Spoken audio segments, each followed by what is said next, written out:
Today, we discuss whether the UNSC could have actually won the Battle of Earth.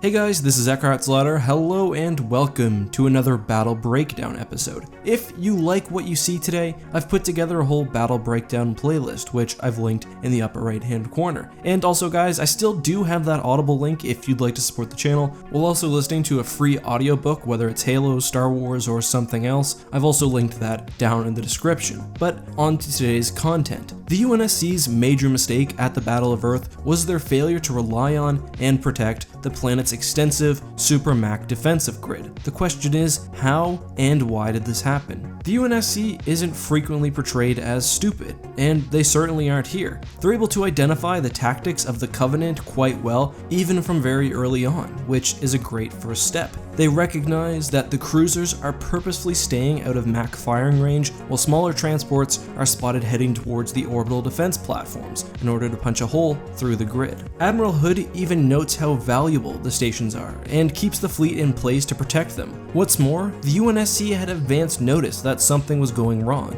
as Cortana reports to Hood, "Another whisper, sir, near Io. We have probes en route." Suggesting not only that there was a sign of incoming danger, but that humanity was concerned enough with the threat that alerts were being sent directly to UNSC High Command. So they've recognized the threat and identified tactics. How did things go so wrong? The battle is basically over within the first hour. The Athens and Malta ODPs are destroyed, allowing the Covenant warships to both A, move into position to decimate the UNSC fleet, and B, push through the defensive line to Earth's surface. After that, any subsequent fleets are able to push through the existing hole or make new ones without having to face any resistance from the fleet. The main problem is the UNSC realizes what is happening, but doesn't actually respond in a meaningful way. The fleet moves and forms a defensive perimeter, but doesn't intelligently engage the main threat, the boarding parties. I think this is because the UNSC was too worried about the warships themselves. We see, for example, that longswords are flying into position with UNSC fleets, not racing off to intercept the boarding craft, which do not appear to be particularly fast, maneuverable, or well armed. And the fleet is positioned to protect against the Covenant capital ships, which actually have to stay out of the fight lest they be destroyed. I'm not sure whether this bias existed just because of how fearsome the Covenant fleet was and the fact that having your homeworld attacked is frightening, or whether the UNSC just underestimated Covenant borders. So the Covenant telegraphed their movements pretty clearly. If I were in command, here's what I would have done. All UNSC frigates would have been ordered to move into position close to the orbital defense platforms. These ships are armed with pretty impressive point defense cannons and would have helped out in taking down boarding parties. It's true, the Covenant could have feinted and instead attacked a different trio of MAC platforms, but I believe I would have been able to respond. Actually moving the frigates into position is probably the least important part of my plan.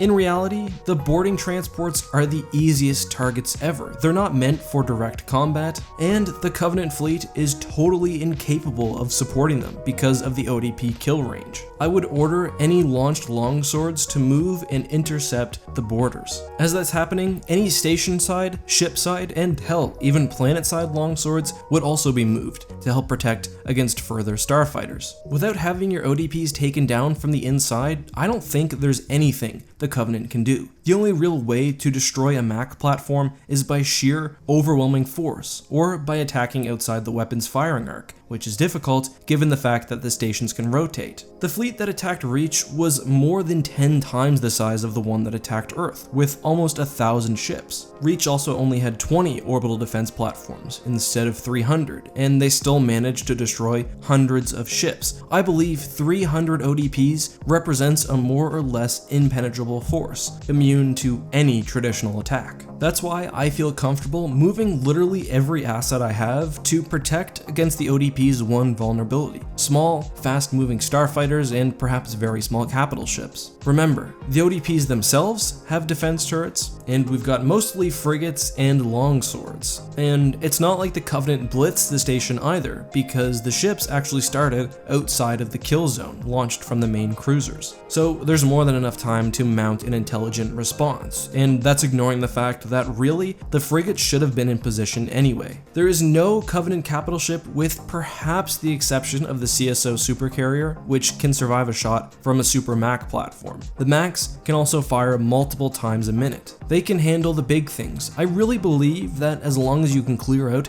any attackers, that the stations would be fine. I also don't believe that the later arrival of Truth's fleet would have provided enough forces to overwhelm Earth's defenses. For one, we know that the ships were being captained by brutes who probably wouldn't have a good understanding of how the ODPs worked, and with ships not able to actually breach the line, an invasion of Earth would be very difficult. However, not impossible. While it's pretty clear that no large Covenant carriers would be able to make it to the surface, we still would have to worry about smaller ships attacking. And one of the main weaknesses for orbital defense platforms were their ground-based generators. I would have as many anti-aircraft cannons set up around the ODP generators as possible, and would station as many assets as possible nearby to protect them. The main point of my plan here is that I would never go on the offensive, even with my larger cruisers. The array makes traditional attack, at least in my opinion, impossible. So move everything else into a defensive position and let it do its job. I find it somewhat ridiculous that with the point defense cannons of the station, the many ships, and the longsword fighters, that boarding craft were ever able to even make it near to the ODPs. And I really think the destruction of the Athens and Malta and the compromising of Earth's defense grid could have been prevented. But that is just my opinion. What do you think here? Am I way off? Did the Covenant just hit too fast and too hard? Would they have eventually overwhelmed Earth's defenses? Let me know all of that and more down in the comment section.